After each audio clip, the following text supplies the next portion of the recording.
So now we introduce the idea of valence electrons. For the main group elements, the valence electrons are those in the outermost principal energy level, the highest principal energy level. So in the hotel, these are the electrons staying on the highest floor.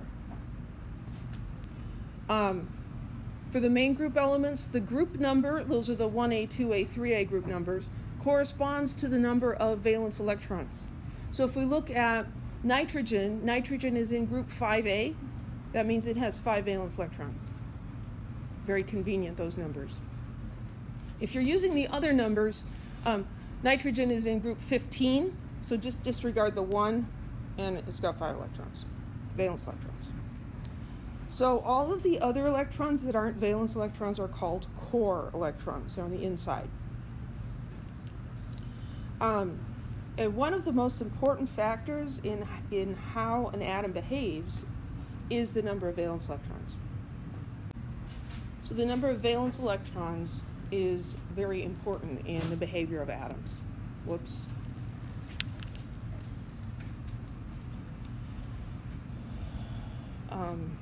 Okay, so here is part of the periodic table. It's just the first 3 rows, the first 3 periods. Hydrogen, lithium, and sodium all have 1 valence electron because they're in group 1. Fluorine and chlorine have 7 valence electrons because they're in group 7.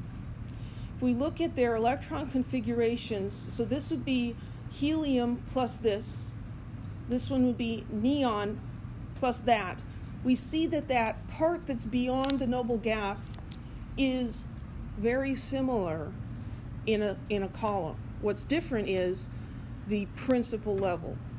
So the difference between fluorine and chlorine here is this is in the 2, the second level, and this is the 3rd level. So in the hotel, we've got 7 people staying on the 2nd floor. Here, chlorine also has 7 people staying on the top floor, but it's the 3rd floor instead. And if you go down under chlorine to bromine, bromine's electron configuration ends with 4s2, 4p5, 7 valence electrons. The reason that the periodic law works is that it causes elements with the same number of valence electrons to line up with each other. And it's the 7 valence electrons, the 6 valence electrons, the 5 valence electrons that cause nitrogen and phosphorus to behave in some similar ways. Any questions about that? Why is helium over here? Well, it's a noble gas, right? It has properties similar to neon and argon, but how many valence electrons does it have? Only has 2. So why isn't it over there? Well, it kind of should be, right? So helium is not hydrogen's twin, but, they're very similar in age and size, and so helium also breaks a lot of the rules. So we put them over here.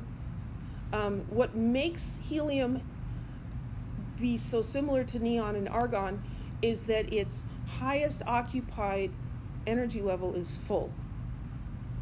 And that's kind of a special situation. So neon, the highest floor in the hotel that has any people on it, is full. That's like a bonus. Argon, the highest level, is full. For helium, because it's so small, it's the first floor, and that's all that's there.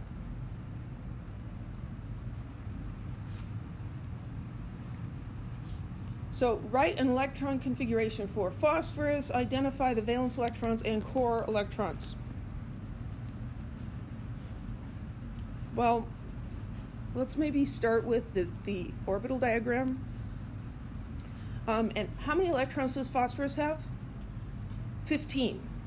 So to sleep 15 people, I'm going to need 8 beds, right? So I'm going to draw 8 boxes. The first box is 1s and 2s and 2p and 3s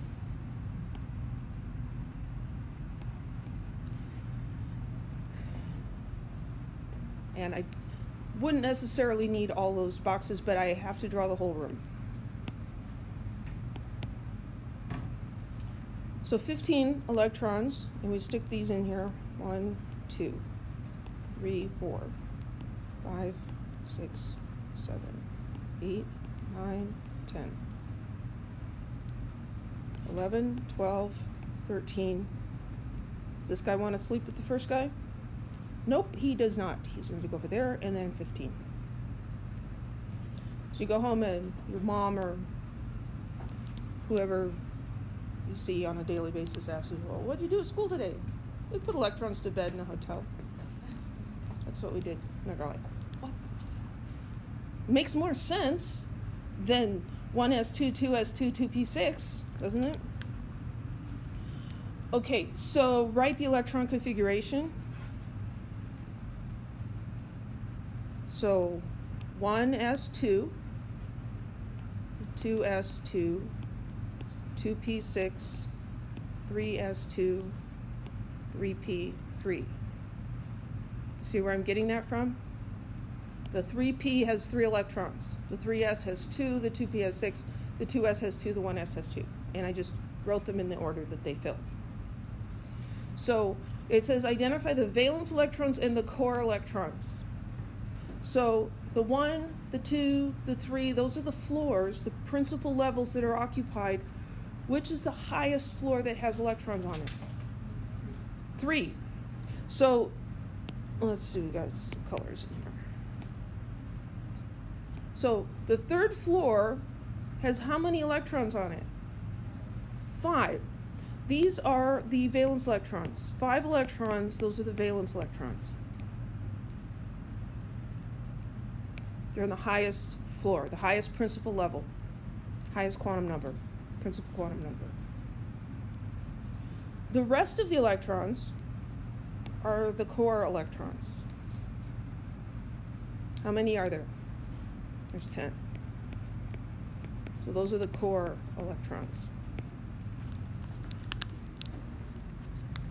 And if you think of this more in the shape of a round atom, the 3s and the 3p electrons, their orbitals, their standing waves are going to stick out past the other ones.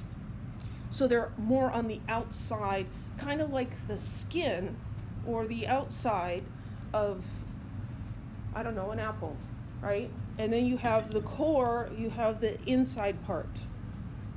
And we're more interested in the part that's on the outside than the part that's in the middle in terms of interacting with other elements. Any questions?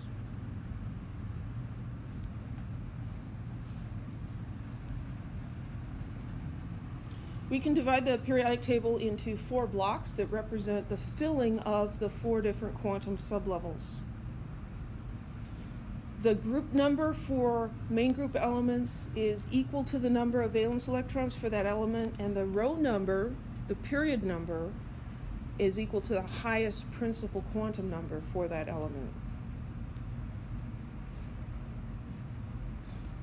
So this is a very useful version of the periodic table.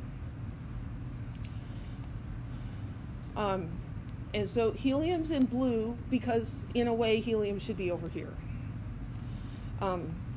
So the first energy level, 1, has an s orbital, and that can hold 2 electrons. There's 1, and there's the second electron would make it into helium. On the second principal level, there's s and p. You think of these as the hotel rooms. Here's the first hotel room, 2s room has 2 beds, 2 boxes, and the 2p room has, come on, I'm sorry, not 2. Okay, so my pointer stopped working and my brain stopped working as well. My brain's working now. Pointer, you can come back anytime. No? Not going to have it. Okay. Yeah, see, you give up and then it's fine. So these are the 2 electrons that can be in the 2s room. They're going to share 1 bed.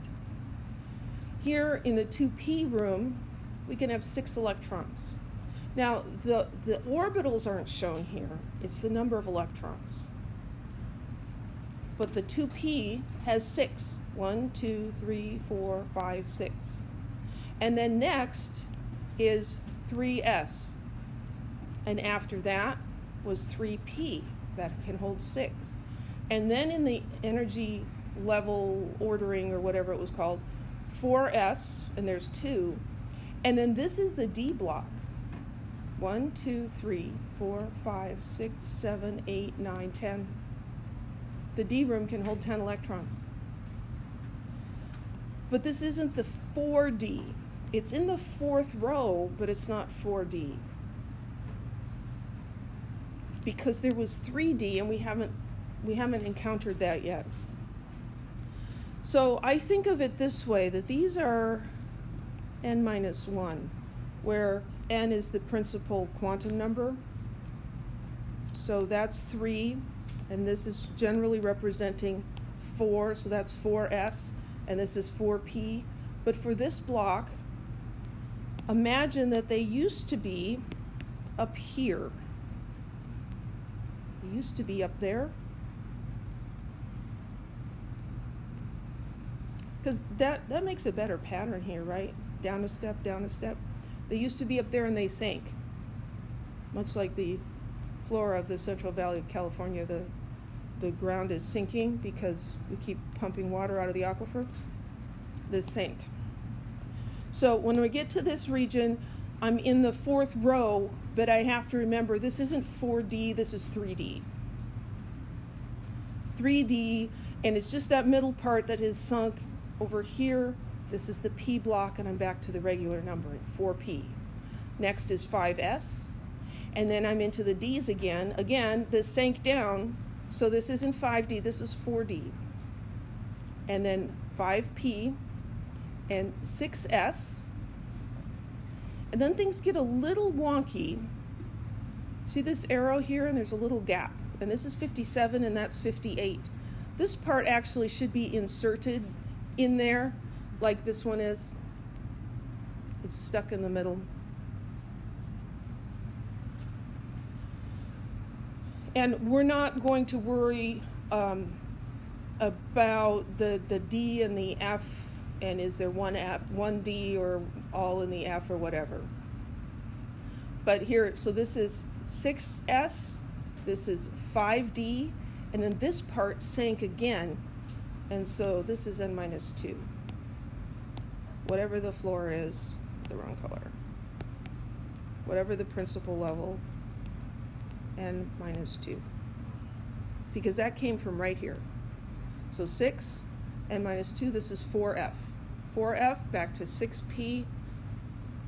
I'm sorry, 4F, and then we get into here, this is 5D, 6P, 7S, and then we got 5F, 6D, 7P.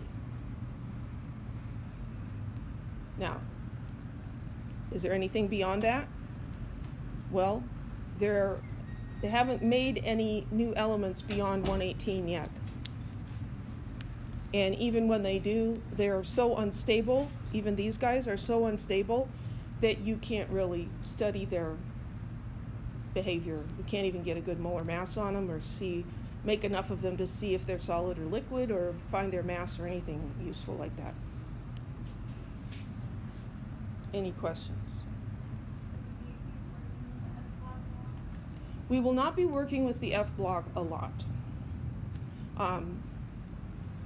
Could come up, if it comes up on an exam, writing electron configurations, it would be one problem. There could be a question that asks how many electrons can be in an F sublevel. So then you think, well, the F room in the hotel, we had 1 bed, 2 beds, 1 bed, 3 beds, 5 beds, 7 beds, 14 electrons. There might be a question like that. Anybody else?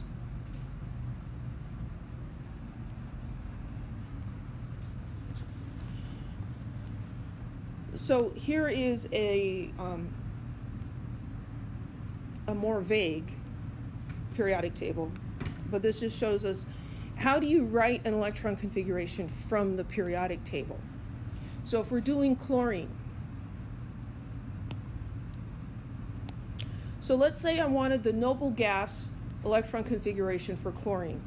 What I would do is I'd find chlorine, and then I'd go up one row all the way to the end to find the noble gas. And it was neon. So I would write Ne. And then I have to write what comes after neon. So after neon, I come over here, and this is the third level. 3s holds 2 electrons. And then I skip here, and I come to 3p, and I go 1, 2, 3, 4, 5. 3p, 5. That's the electron configuration. What if we have to do the whole thing? Well, then we start at the beginning.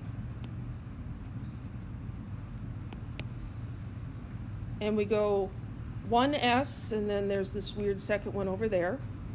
So that's 1s2. And then here, that's 2s2. And then this is 2p, counting across, 2p6. And then 3s2. And 1, 2, 3, 4, 5. 3p5.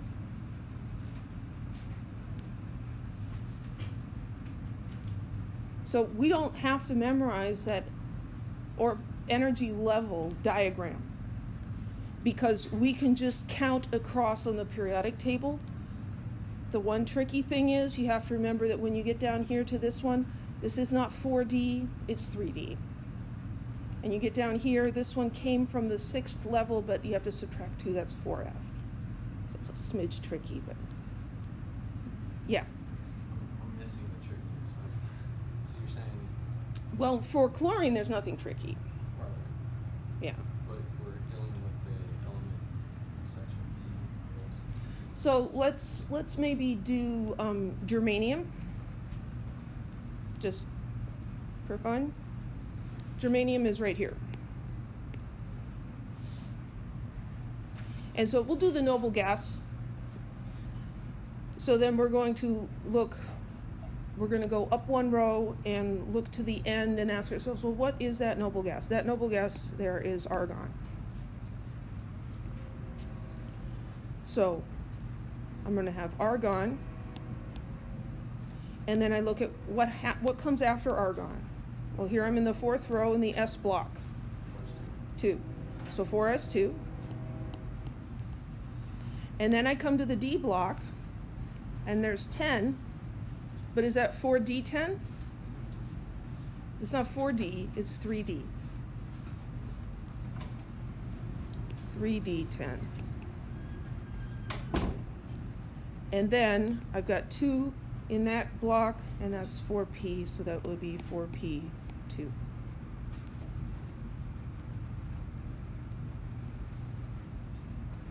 So that's the tricky thing. We have to remember that this D block is n minus 1, and the F block is n minus 2, and here the row numbers, the period numbers are n. But that's not too hard to remember. Question? You look like you have a question. It's jumping a little bit, but so if we go to the F block from the D block, do we do, for example, like 5D1, then? That's an excellent question, because it got a little weird down there, right? So do I write the 6D1 and then get into the 6D1 and then get into the 5Fs? If you look at these, you'll find that the patterns are less regular down here. So I won't try to trick you with one of those. Like for promethium here, it's actually 4F3, but if you wrote 5D1, 4F2, I'd say, well, yeah, that's reasonable, right? And this one has 5D1, but if you just wrote 4F2, I'd be okay with that as well. So we're not going to worry about those. And yeah. It gets a little squirrely. And those are really unusual elements. They're very rare, and so we don't use them very much at all.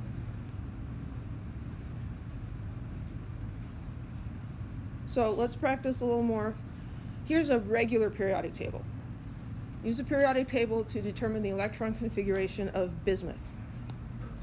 First order of business is to find bismuth on the periodic table. So it's right here.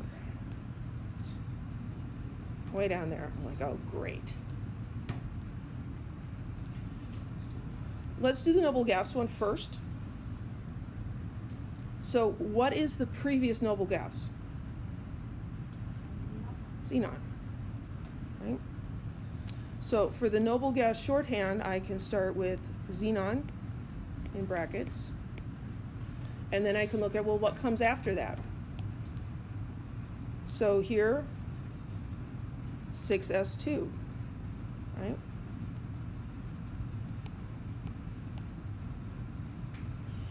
And then, well, there's one D here, but then it jumps into the F's. And we're never going to split up. We're never going to say 5D1, 4F10, and then more 5Ds. You got to keep them together. So we know that we're going to get to more of these, and so we're just going to ignore that guy for right now because he has to go in with the others. So we go across here, and if you forget how many there are, you can count them. There's 14. So that's not 6F. It's minus 2. So that's 4F 14. And then we're going to come back here. Whoops, I went too far.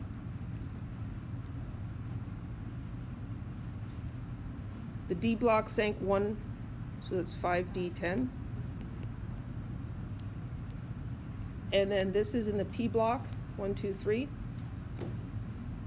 The P block is back to the regular number, 6P3.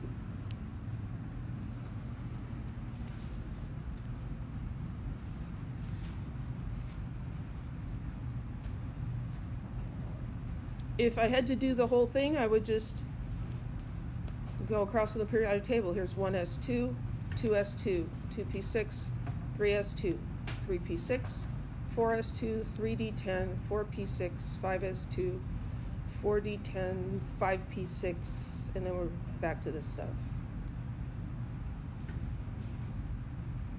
Any questions? So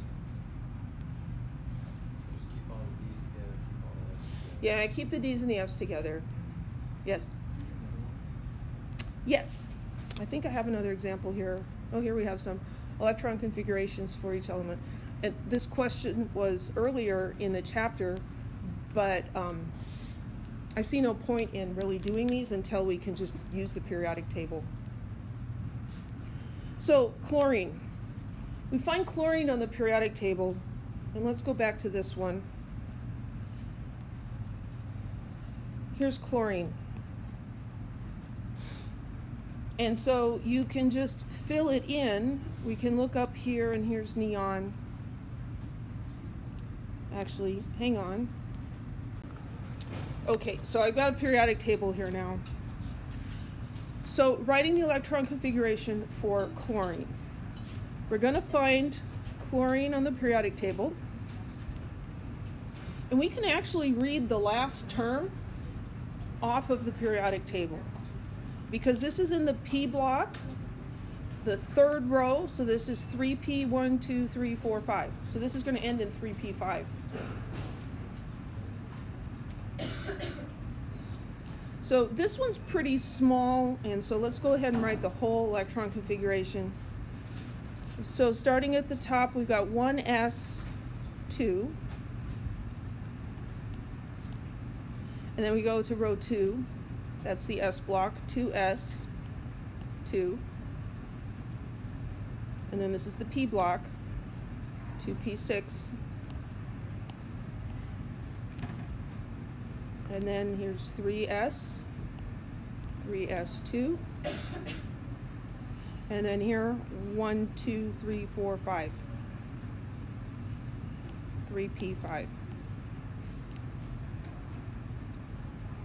Make sense?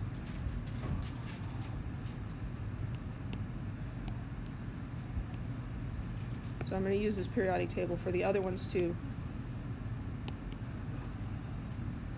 So if you're having trouble identifying the different blocks, the shape of the periodic table can help us with that. That's not the marker I intended to use. Because this is S. And over here, this is P. And in the middle here, this is D.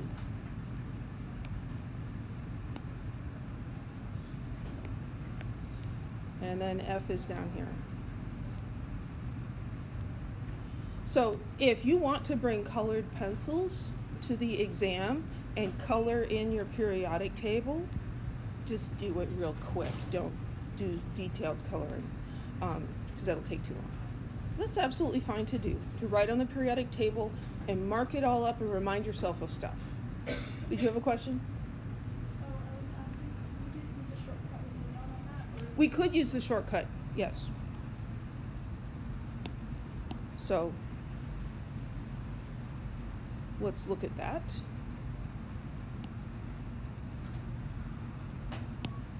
So if we were doing the noble gas shorthand, I forgot a little bit there, for chlorine, I would find the previous noble gas is neon.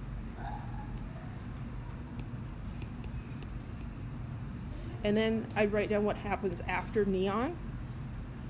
So that's here 3s2 and 3p5. Yes?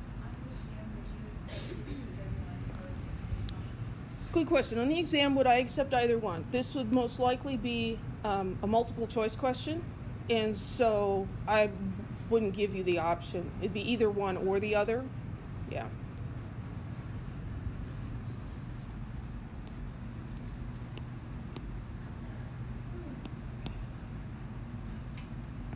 Okay, so silicon.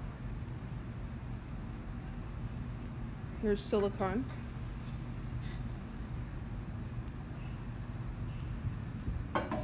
What's the electron configuration for silicon? 1s2. Yeah, 1s2. So we go through here.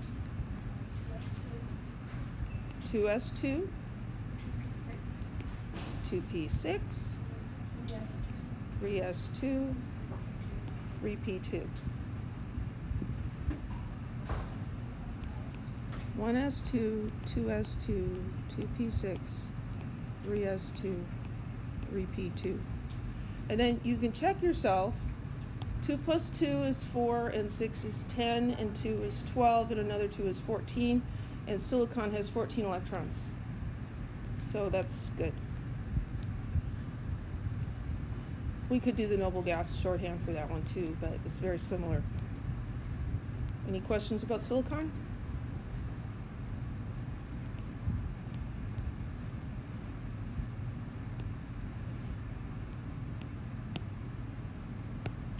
Strontium.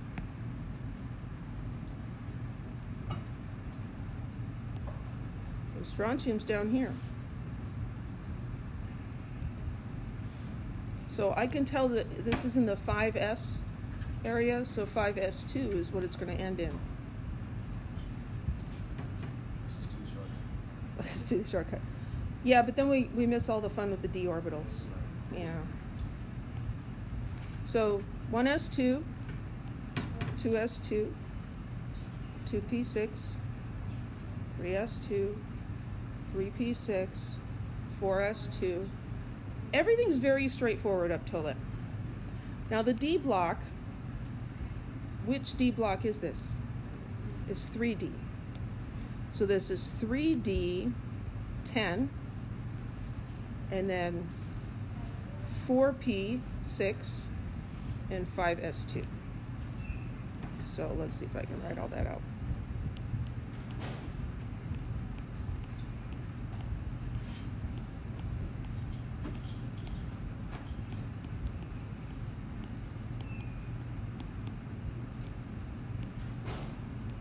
Ran out of space. Any questions?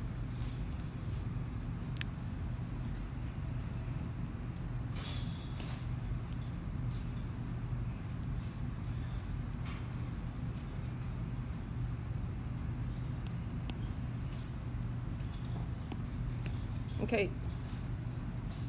You do oxygen. And write it down on your paper, and we'll see if we get the same answer. Do the full electron configuration for oxygen.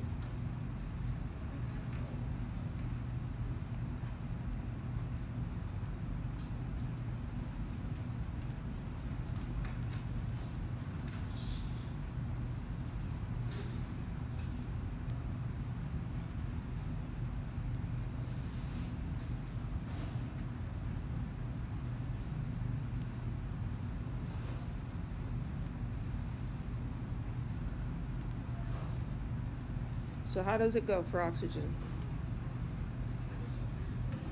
1s2, 2s2, 2p4. So 1s2. And if you want to draw helium over here so it makes more sense, go ahead. 2s2, and then 2p, we're in the fourth one. Any questions? See, that's not so bad.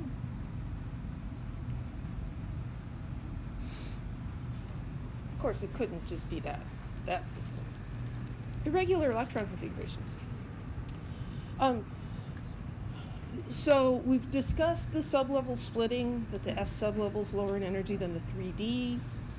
So the 4S fills before the 3D. The energy levels there, the difference in energy is getting very small. Some of the transition metals, which have irregular properties, for other reasons too, have irregular electron configurations in which the s orbital only partially fills before that d orbital, or it doesn't fill at all. And these electron configurations are determined experimentally. So I only expect you to remember the first two. So these are the ones I want you to remember. I'll highlight them. Oops, not that one. How about this one? Chromium and copper. So let's look at what's going on here. So for chromium, we would have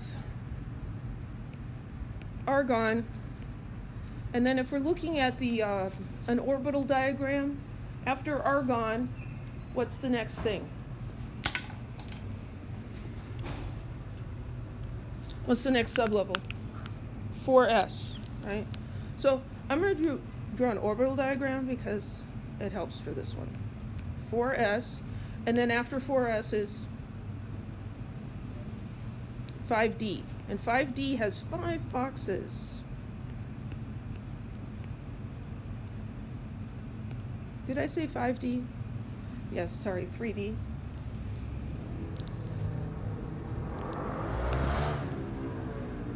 So we would expect 4s2, 3d4. So that would look like this. We'd put an electron in here, and then we put one in there, and then we put 1, 2, 3, 4. That's the pattern we've learned, right? But it doesn't do that. This electron moves up to this room.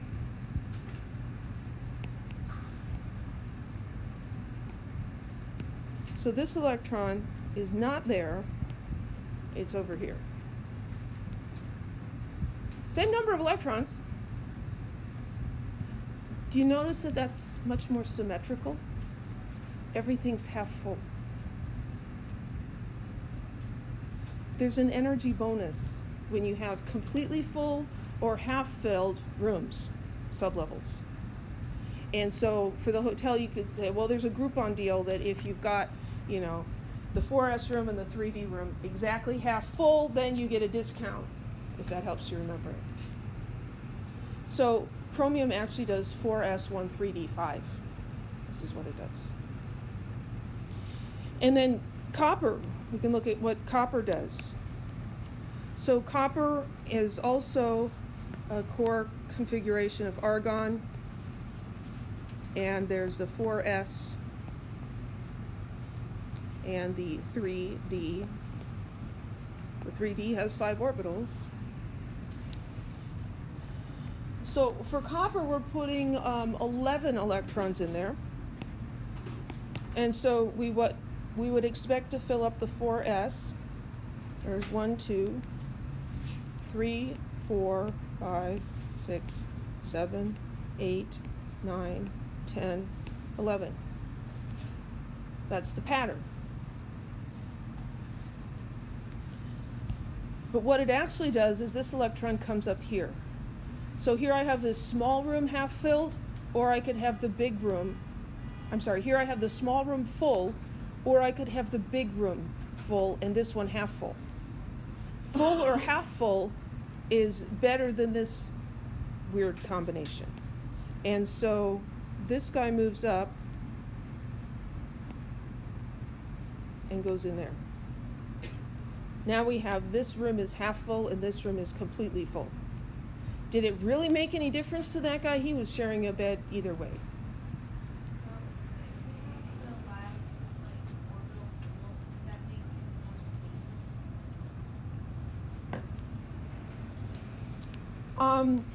if we have the last orbital full, does that make it more stable? If we have the last sublevel full, does that make it more stable? If you have the same electron configuration as a noble gas, you have extra stability. So it's kind of a yes. So I might ask you to do the electron configuration for chromium or copper, and I expect that you would get this irregular configuration correct. In fact, I can almost guarantee that that question will be on the exam. These others are examples of irregular configurations. Here with molybdenum, we see that what happens is, this S electron moves over here, and so we get something very similar to chromium. Ruthenium does something really extra weird. It goes half-filled S and 7 in the D. I don't know. Palladium, we would expect S2D8, and it actually bumps up both of the S electrons into the D level. But those are the irregulars, and so I don't expect you to remember those. But just know that some of their configurations are irregular. Any questions?